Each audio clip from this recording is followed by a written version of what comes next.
Ian, guys, hope you're well. Same process as ever with Max on either side. Raise your hand so let us know you'd like to ask a question. We'll set an embargo part way through for 10:30 this evening. So where to start, please? Simon? Hi, Pep. Phil Foden's won the Football Writers Player of the Year award. Do you think that's something that he deserves, and how would you assess the season he's had so far? If the writers decide this award, congratulations for the writers and for him. He played really good this season. Many players played really good this season, and the writers decide for this award. So, what can I say? Congratulations. I mean, how do you think Phil has done this year? Yeah, really good. So many times. So the impact in the final third is really good. Work ethic. Yes, every year, due to the amount of games he's playing, the minutes he's playing, is more mature, and he understands the game. But yeah, we have to continue. He's still young.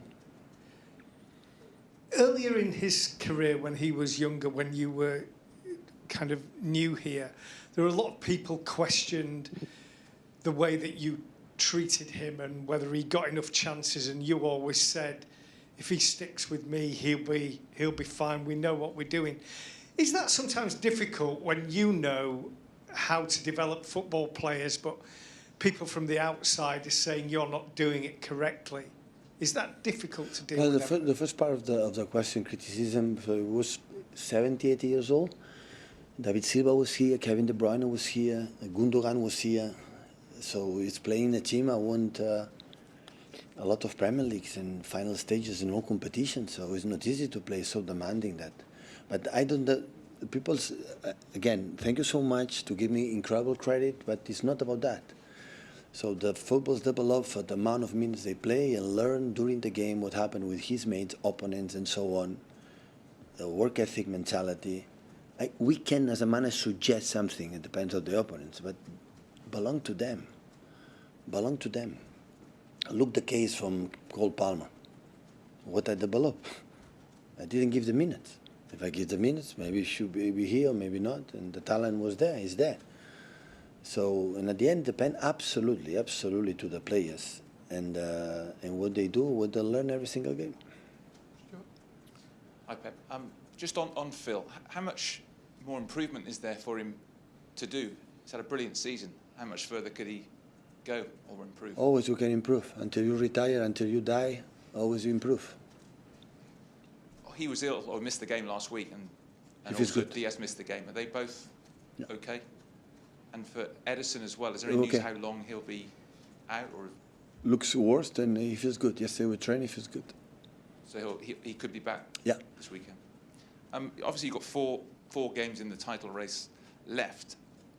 Arsenal haven't won it for 20 years. You seem to win it pretty much every year in the last decade. So does that experience and know-how give you an advantage in a race? I would love, but I don't know. I don't have an answer to this question. I would love to think yes, but we have to prove it tomorrow against Wolves and the next games. We know that we have to win.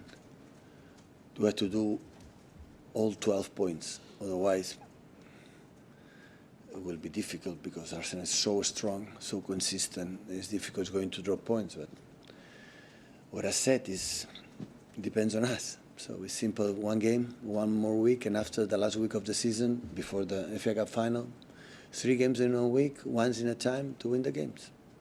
It's not more complicated to analyze. I would like to say, yeah, like we have done in the past, it's going to happen this season. Nobody knows it. Hi, Pep. Sorry to bring you back to Phil Foden again, but what do you want to see from him next then? How does he take the next step in your eyes? It depends on him. It's simple as that, I promise you. It depends on him. In mentality, I want to more, I want to do it again, I want to do it again, I want to be better in this department. I will live 24 hours for my game, for my profession. It depends on him, like all the players.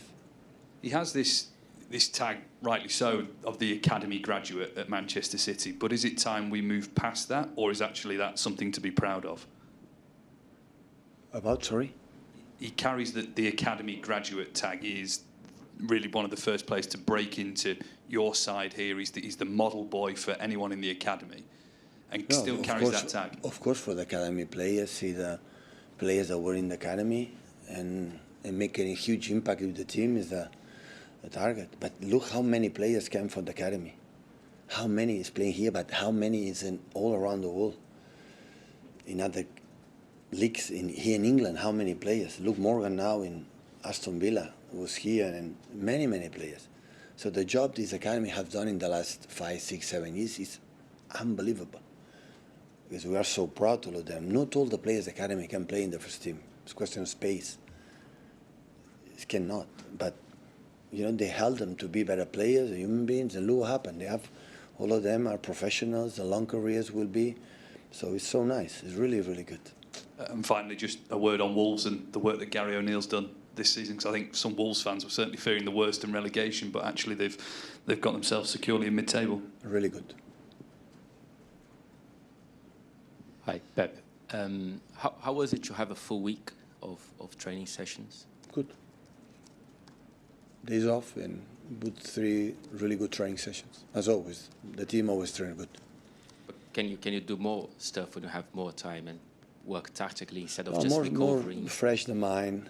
The tactic, you have the little details, but at this stage, it's not much to talk about tactics. It's about fresh legs, minds, and ready for game for tomorrow. And a bit more general question: do you have time to think of new ideas, new tactical ideas? How do you think of them? Do you take inspiration of others or your staff? Right now, no. Right now, no.